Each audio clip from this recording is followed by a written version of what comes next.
Usually, when we become disconnected from our true selves, when we lose our grounding, when our balance is disturbed, and especially when we fall into judgment, that's when these things happen. And those events are actually telling us to come to our senses, to return to our essence. Now, I am going to talk about a very important law here. According to the law of quantum, all the situations that persist in our lives continue because you are unable to love them. Because you can't love them. In other words, you feel that you need to move on to the next level in your life. For example, Allah sees this situation. You need to move on to the next stage, but you can't. Because you can't love it. Because you don't love it. If you could love that situation without feeling uncomfortable, without complaining, without struggling, without denying, without sinning. In other words, if we are grateful, if we choose to love, if we don't complain about whatever that situation is, then we will see its benefits and receive its beauty. And when we see those beauties, those benefits, that's when we become free from that situation. So what happens when we can't learn that lesson? We get stuck on that lesson. We fail that class. If we can't do justice to that class, if we can't pass those lessons, just as we can't move on to the next grade, it's exactly the same with the lessons of life, dear viewers. We can't become free in that situation. If we learn the lesson, we become free. Or if we understand the lesson, the truth within that event, if we wake up, become aware all of a sudden, and cry with tears and feelings of gratitude, then we are able to pass that lesson. We no longer have to repeat that test again. As long as we don't do this, as long as the mind doesn't become free from it, even if you go somewhere else, you'll attract similar problems to yourself there as well. And this just keeps going on like that. You carry the same cycle with you in your mind wherever you go. This is a way of thinking, a subconscious structure. The subconscious asks, what should I do to change any event? But the higher consciousness doesn't try to change anything. In this situation, what am I not able to see? It looks at how we can see things differently, how we can think differently, and what already exists is always seen as positive and beautiful, and since it doesn't see the beautiful things among the positives as bad, it always draws beautiful things from there. Remember the Merkez Effendi incident.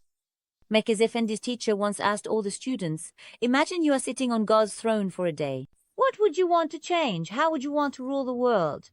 When he says that, everyone says something. I would eliminate diseases. I would get rid of the oppressors and so on, they said. But Merkez Effendi, whose name was Musa Musaliheddin when he was a student at that time, says, I wouldn't want to change anything, nor could I change anything. I would want everything to go to its center. Everything is beautiful as it is. Everything happens as it should, and at the time it should happen, he says. Then his teacher calls him Merkez Effendi. May God open our understanding to this. May He open our eyes and our hearts. In other words, may we be able to see the beautiful aspects within many events that appear to be evil, inshallah. These are very important truths, my dear viewers. I read many books, I take courses, I watch videos. I am constantly working on myself, working with my consciousness, with my emotions.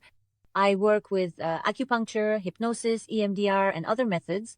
I also work with DeMartini and the work methods. Then, right after that, God sends a test. Let's see, are you really there? Have you truly internalized it? Have you really learned it? For example, you receive news of a sad event. I immediately check my heart. What happened? I look to see if I'm feeling sadness, anger, resentment, or fear. If I'm about to have any emotional reaction, I say, no, stop, calm down, there must be some good in this. I tell myself, it's actually good as it is, that's why it happened that way. And after that, I calm down anyway. For example, another event comes up that would annoy you. So, in that moment, did you put into practice the knowledge you've gained one by one?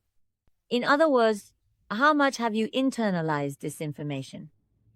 Yes, you say, I've received and learned this knowledge, but you don't pass the lesson right away.